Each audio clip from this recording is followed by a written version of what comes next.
Classic time ਤੁਹਾਡਾ ਆਪਣੇ ਯੂਸਫ ਪੰਜਾਬੀ ਤੁਹਾਡੇ ਨਾਲ। ਔਰ ਸਾਡੇ ਮਿੱਤਰ ਨੇ ਨਿੱਕੇ ਹੁੰਦਿਆਂ ਦਾ ਇੱਕ ਮੇਰਾ ਬੇਲੀ ਸੈਫੁਲ ਮਲੂਕ ਸੈਫੀ ਸਾਹਿਬ, ਬੜੇ ਅੱਛੇ ਸ਼ਾਇਰ ਨੇ।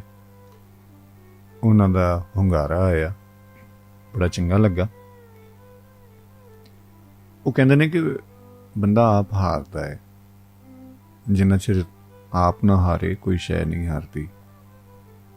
ਜਿਹਦੇ 'ਚ ਦਿਲ ਵੀ ਹਾਰ ਜਾਂਦਾ ਹੈ, ਕੁਛ ਚੀਜ਼ਾਂ ਵੀ, ਮਾਦੀ ਚੀਜ਼ਾਂ ਜਿਹੜੀਆਂ ਨੇ ਉਹ ਵੀ ਹਾਰ ਜਾਂਦਾ ਹੈ। ਅਤੇ ਇਹ ਸਾਰੀਆਂ ਜਿਹੜੀਆਂ ਨੇ ਤੁਹਾਡੇ 'ਤੇ ਮੁਨਹਸਰ ਹੁੰਦੀਆਂ ਨੇ ਕਿ ਤੁਸੀਂ ਕਿੰਨਾ ਚਿਰ। ਲੇਕਿਨ ਹਾਂ, ਦਿਲ ਦਾ ਹਾਰਨਾ ਜ਼ਾਹਿਰ ਹੈ, ਮੈਂ ਪਹਿਲੇ ਵੀ ਅਰਜ਼ ਕੀਤੀ ਕਿ ਇਹ ਵਾਹਿਦ ਚੀਜ਼ ਹੈ ਜਿਹਨੂੰ ਅਸੀਂ ਦਿਲ ਕਹਿੰਦੇ ਹਾਂ। ਇਹਦੇ ਜ਼ੋਰ ਦਾ ਵੀ ਸਾਨੂੰ ਪਤਾ ਹੁੰਦਾ ਹੈ, ਔਰ ਹੱਥੀਂ ਅਸੀਂ ਸ਼ੈ ਫੜਾਈ ਹੁੰਦੀ ਹੈ। ਫਿਰ ਬਾਅਦ 'ਚ ਰੌਲਾ ਵੀ ਪਾਉਂਦੇ ਹਾਂ। ਰੌਲਾ ਕਿਉਂ ਪਾਉਂਦੇ ਹਾਂ ਇਹਦਾ ਨਹੀਂ ਪਤਾ ਲੱਗਾ। ਅੱਛਾ, ਅੱਜ ਦਾ ਜਿਹੜਾ ਜਦੀਦ ਦੌਰ ਹੈ ਨਾ, ਇਹਦੇ ਵਿੱਚ ਬਹੁਤ ਸਾਰੀਆਂ ਸਹੂਲਤਾਂ ਆ ਚੁੱਕੀਆਂ ਨੇ, ਬਹੁਤ ਸਾਰੇ, ਲੇਕਿਨ ਉਹਨਾਂ ਸਹੂਲਤਾਂ ਨੇ ਸਾਨੂੰ ਬਹੁਤ ਜ਼ਿਆਦਾ ਆਲਸੀ ਵੀ ਕਰਤਾ ਹੈ, ਔਰ ਬਹੁਤ ਸਾਰੀਆਂ ਪੇਚੀਦਗੀਆਂ ਵੀ ਪੈਦਾ ਕਰ ਦਿੱਤੀਆਂ ਨੇ। ਸ਼ਾਇਦ ਉਹਨਾਂ ਸਹੂਲਤਾਂ ਦੇ ਨਾਲ ਸਾਡੀ ਐਡਜਸਟਮੈਂਟ ਨਹੀਂ ਹੈ, ਅਸੀਂ ਉਹਨਾਂ ਦੀ ਵਰਤੋਂ ਕਰਨਾ ਸਹੀ ਤਰ੍ਹਾਂ ਨਹੀਂ ਜਾਣਦੇ, ਇਸ ਕਰਕੇ ਉਹ ਸਾਨੂੰ ਜ਼ਿਆਦਾ ਸੂਟੇਬਲ ਨਹੀਂ ਹੁੰਦੀਆਂ, ਰਾਸ ਨਹੀਂ ਆਉਂਦੀਆਂ। ਮੈਨੂੰ ਹਾਸਾ ਆਇਆ, ਮਹਾਵਰਤਨ ਕਦੀ ਕਦੀ ਕਿਸੇ ਨੂੰ ਕਹਿੰਦੇ ਕਿ ਤੈਨੂੰ ਇੱਜ਼ਤ ਰਾਸ ਨਹੀਂ ਹੈਗੀ। ਕਿਸੇ ਬੰਦੇ ਨੂੰ ਬਹੁਤ ਜ਼ਿਆਦਾ ਪਿਆਰ ਦਿੱਤਾ ਜਾਵੇ ਔਰ ਉਹਦੇ ਬਾਵਜੂਦ ਉਹ ਅੜੀਆਂ ਝੜੀਆਂ ਕਰੇ, ਤੇ ਫਿਰ ਕਿਹਾ ਜਾਂਦਾ ਹੈ ਤੈਨੂੰ ਇੱਜ਼ਤ ਰਾਸ ਨਹੀਂ ਹੈ। ਪਤਾ ਨਹੀਂ ਕਿਹੜੀ ਸ਼ੈ ਕਿਹਨੂੰ ਰਾਸ ਹੈ, ਕਿਹਨੂੰ ਨਹੀਂ। ਇਹ ਵੀ ਤਾਂ ਸਿਆਣੇ ਕਹਿੰਦੇ ਨੇ, ਕਿਸੇ ਨੂੰ ਮਾਂ ਆਬਾਦੀ ਤੇ ਕਿਸੇ ਨੂੰ ਮਾਂ ਨਰੋਏ। ਤੇ ਅਸਲ ਜਿਹੜੇ ਅੱਜ ਨਾ ਅਸੀਂ ਇਹ ਜਿਹੜੀ ਮੇਰੇ ਖਿਆਲ ਹੈ ਕਿ ਗੱਲ ਨਾ ਅਸੀਂ ਦਿਲ ਵਾਲੇ ਪਾਸੇ ਰੱਖੀਏ। ਦਿਲ ਵਾਲਾ ਦੁੱਖੜਾ ਨਹੀਂ ਕਿਸੇ ਨੂੰ ਸੁਣਾਈਦਾ, ਆਪਣੀਆਂ ਸੋਚਾਂ ਵਿੱਚ ਆਪੇ ਡੁੱਬ ਜਾਈਦਾ। ਤੇ ਕਦੀ ਉਹ ਆਪਣਾ ਇਹ ਵੀ ਹੁੰਦਾ ਹੈ, ਤੂੰ ਚੋਰ ਮੈਂ ਤੇਰੀ ਚੋਰ ਪਲੋਚਾ ਹਾਂ।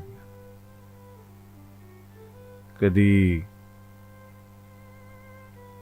ਇਹ ਵੀ ਹੁੰਦਾ ਹੈ, ਜਿਵੇਂ ਜਾਣਦੀ ਪਿਆਰ ਵਿੱਚ ਦੁੱਖ ਨੇ ਹਜ਼ਾਰ, ਕਦੇ ਨਾ ਕਰਦੀ ਪਿਆਰ।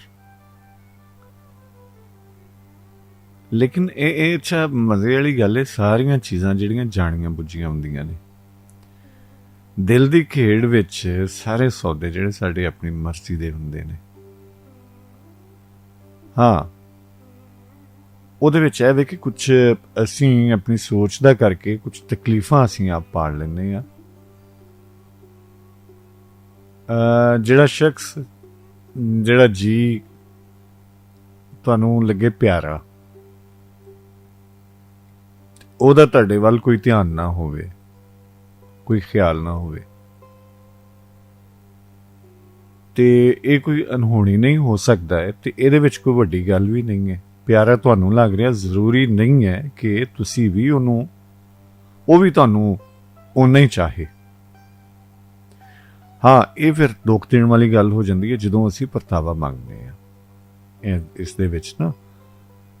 ਔਰ ਪਰਤਾਵੇ ਦੇ ਵਿੱਚ ਅਸੀਂ, ਕਿਉਂਕਿ ਪਰਤਾਵਾ ਜਦੋਂ ਮੰਗਦੇ ਤੇ ਅਸੀਂ ਉਮੀਦਾਂ ਜੋੜਨੇ ਹਾਂ, ਅਸੀਂ ਉਹਦੇ ਨਾਲ ਬਹੁਤ ਸਾਰੇ ਆਪਣੀਆਂ ਆਸਾਂ ਉਮੀਦਾਂ ਜੋੜ ਲੈਂਦੇ ਹਾਂ, ਔਰ ਸਾਡੀਆਂ ਉਮੀਦਾਂ ਦਾ ਟੁੱਟਣਾ ਸਾਨੂੰ ਜ਼ਿਆਦਾ ਦੁਖੀ ਕਰਦਾ ਹੈ।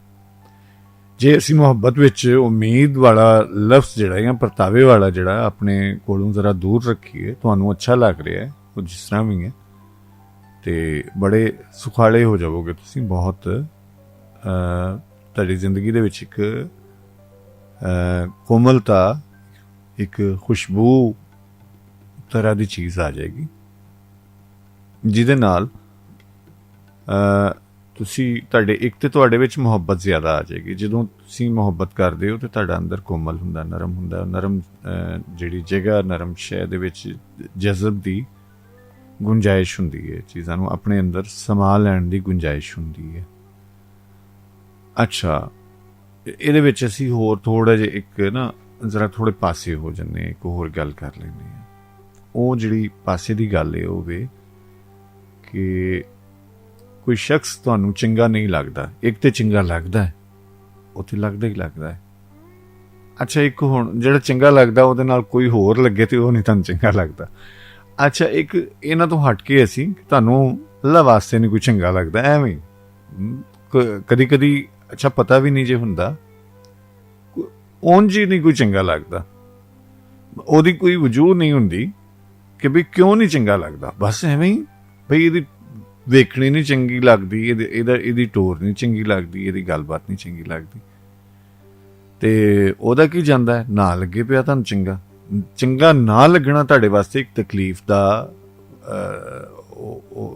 ਸਬਬ ਹੁੰਦਾ ਹੈ, ਕਿ ਤਕਲੀਫ ਦਾ ਬਾਇਸ ਹੁੰਦਾ ਹੈ ਕਿ ਤੁਸੀਂ ਇੱਕ ਦੁੱਖ, ਇੱਕ ਬੜੇ ਜ਼ਰੀਲੇ ਜਿਹੇ ਕੰਢੇ ਆਪਣੇ ਆਲੇ ਦੁਆਲੇ ਨਾ ਛਾਪੇ ਰੱਖੀ ਜਾਂਦੇ ਹੋ, ਉਹ ਲੰਘਦਿਆਂ ਟੱਪਦਿਆਂ ਤੁਹਾਨੂੰ ਪਚਦੇ ਨੇ। ਤੇ ਇਹਦਾ ਬਿਹਤਰੀਨ ਹੈ ਨਹੀਂ ਹੈ, ਇਹਦਾ ਬਹੁਤ ਚੰਗਾ ਹੈ ਨਹੀਂ ਹੈ ਕਿ ਤੁਸੀਂ ਉਹਦੇ ਤੋਂ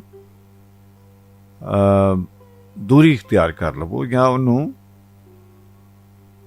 ਦਰਗੁਜ਼ਰ ਕਰ ਲਵੋ, ਜਾਂ ਉਹਨੂੰ ਇਗਨੋਰ ਕਰੋ।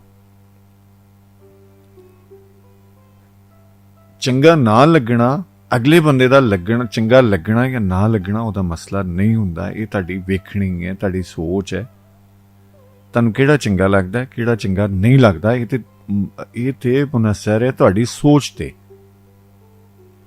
ਅਗਲਾ ਬੰਦਾ ਤੇ ਉਵੇਂ ਜਿਵੇਂ ਦਾ ਹੈ ਸੋ ਹੈ।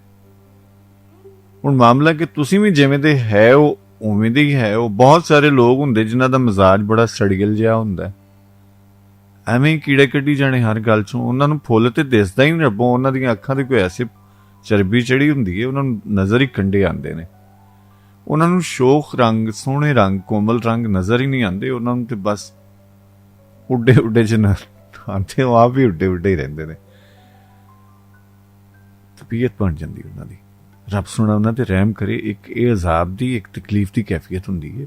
ਅਸੀਂ ਕਹਿੰਦੇ ਕਿ ਜੀ ਇਹ ਕੀ ਹੈ ਜੀ, ਇਹ ਕਿਸ ਤਰ੍ਹਾਂ ਹੈ, ਤੇ ਅਸਲ ਵਿੱਚ ਤੁਹਾਡਾ ਰੂਹ, ਤੁਹਾਡਾ ਦਿਲ, ਤੁਹਾਡਾ ਮਨ ਸ਼ਾਂਤ ਨਾ ਹੋਵੇ, ਇਸ ਤੋਂ ਵੱਡਾ ਅਜ਼ਾਬ ਕੀ ਹੋ ਸਕਦਾ ਭਲਿਓ? ਇਸ ਤੋਂ ਵੱਡਾ ਤੁਹਾਡੇ ਲਈ ਤਕਲੀਫ, ਤੁਹਾਡੇ ਲਈ ਨਰਕ ਕੀ ਹੋ ਸਕਦਾ?